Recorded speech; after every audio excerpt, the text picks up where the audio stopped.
thought was passing through, it's raining cats and dogs already. So I called on the horse.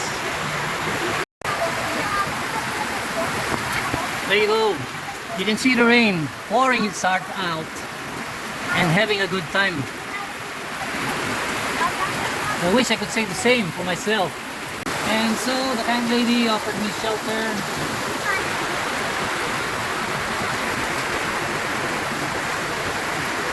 Thunder, lightning struck so many times already.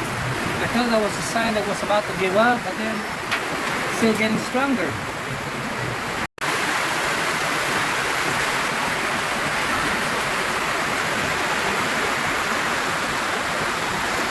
When heavy rain like this, they turn off the power because they're afraid that the lightning might affect power supply and blow up everything there.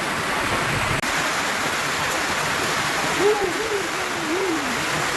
been raining for almost half an hour already and no sign of letting up, still going strong, really heavy. Now these guys have been there for about 15 minutes already. I think they still have a long way to go, so they had to take shelter for the moment.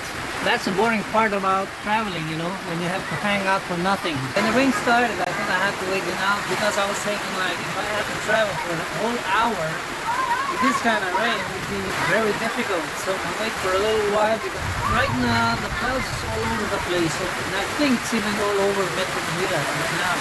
So yeah, this is the boring part, waiting for the rain to stop. But I have the horse. If you can hear it, there's a sign of false hope, if you know what I mean. Rain is getting softer, it's not really whistling very hard right now. But again, no one can tell because sooner or later it will blow up again. And then, you know, rain, cats and dogs all over the place, and it's really terrible, if you can imagine. Well, I'm about done with my horse and I've got about half an hour till sundown. Pretty soon it'll be dark here. Power has been turned off because they're worried about lightning striking the power supply. So, a few more moments to wait. So right now my bike's clean. Sparkling clean, you might say. The rain wasn't burnt all over. Now it looks handsome. Alright.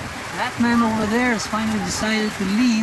It's alright to get wet. After all, he's going home. He can change clothes, you know, take a bath. And he doesn't want to stay soaking wet any longer. So he decided to go home under the rain. So I think that's a smart move. It's going to be muddy at that point when I reach the concrete field. So as part of life, you know, life is something that you should enjoy and not feel sorry about. So I thought whatever happens it has to be something exciting, you know. You have to take it as an exciting experience. So that's the best way to treat life. This is one of them. Actually, the rain is starting to slow down. So it's more like a race. If you want to consider it, it's more like a race between the rain slowing down or daylight disappearing, slowly disappearing at this very moment.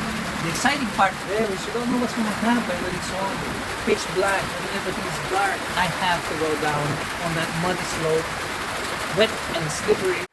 Now I have to consider, because right now I'm feeling alright, stayed dry so far. And the rain hasn't stopped, but then it has slowed down almost to the point of, there's still drizzle happening. I mean, there is a race between rain stopping and the daylight disappearing. This is the point where you start to consider the situation, like you don't want to intrude more to the generous people who gave you shelter. Like, I wanted to stay longer, so I want to make sure that the rain has stopped already. But in this case, I don't want to burden the people who were kind enough to help you and give you shelter, kept you dry for this very moment of this rain experience. So maybe I have to put a turning point.